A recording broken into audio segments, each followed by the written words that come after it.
ചെയ്തു. കെരിയത്ത് തോട്ടിൽ പോയി ഒളിച്ചിരുന്നു. ഒളിച്ചിരിക്കാൻ പറഞ്ഞാൽ ഒളിച്ചിരിക്കണം, പുറത്തിറങ്ങി നടക്കരുത്. അല്ലേ കേട്ടോ? ഒളിച്ചിരിക്കാൻ പറഞ്ഞാൽ ഒളിച്ചിരിക്കണം. പുറത്തിറങ്ങുന്ന ഒരു ദിവസമുണ്ട്. ഇപ്പൊ ഒളിച്ചിരിക്കേണ്ട സമയമാണ്. അനങ്ങാതിരുന്ന് മൗനമായിരുന്ന് പ്രാർത്ഥിക്കേണ്ട ദിവസമാണ്, സമയമാണ്. പുറത്തിറക്കുന്ന ഒരു ദിവസമുണ്ട്. സ്വതന്ത്രം ചെയ്യുന്നു. നിന്നെ എല്ലാ കാലത്തും ഒതുക്കി വെക്കാൻ പറ്റത്തില്ല കേട്ടോ.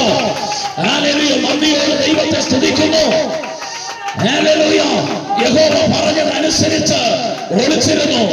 എന്നിട്ട് ഭക്ഷണത്തെ പറ്റി ചിന്തിച്ചില്ല. നമുക്കറിയാവുന്ന വിഷയമാണ്. യഹോവ പറഞ്ഞു, ഹല്ലേലൂയ, ഞാനൊരു സ്തോത്രം ചെയ്യുന്നു, ഒരു ശിഷ്യന്റെ അടുത്ത് അപ്പം ഇറച്ചി കൊടുത്തയക്കുമെന്നല്ല പറഞ്ഞേ. സ്തോത്രം ചെയ്യുന്നു. ഞാനൊരു കാക്കയുടെ കയ്യിൽ, കാക്കയുടെ കയ്യിലെന്ന് പറയത്തില്ല, കാക്ക മുഖാന്തരം, കാക്കയുടെ ചുണ്ടയിലായിരിക്കും, ചുണ്ടയിലും കാലിലും ആയിരിക്കും. സ്തോത്രം ചെയ്യുന്നു. കാക്ക കുത്തി ആരെങ്കിലും കഴിക്കുമോ? കഴിക്കുമോ? സ്തോത്രം ചെയ്യുന്നു. ദൈവം തരുന്നതാണ്. കാക്കയുടെ കയ്യിലായാലും തരുന്നത് ആരാണെന്ന് നോക്കണം. ആരാണിത് തരുന്നത് നോക്കാൻ കാക്കയുടെ കയ്യിൽ നിന്നാണെങ്കിലും കഴിക്കണം. സ്വത്രം ചെയ്യുന്നു. ഏരിയയോട് പറഞ്ഞു, രാവിലെയും വൈകുന്നേരത്തും കാക്കയുടെ കയ്യിൽ അപ്പവും ഇറച്ചിയും ഞാൻ കൊടുത്തയക്കും.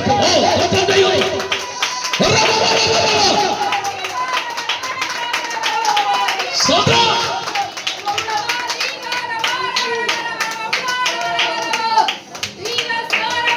കൃത്യ സമയത്ത് കാക്ക അപ്പവും ഇറച്ചിയും കൊണ്ടു.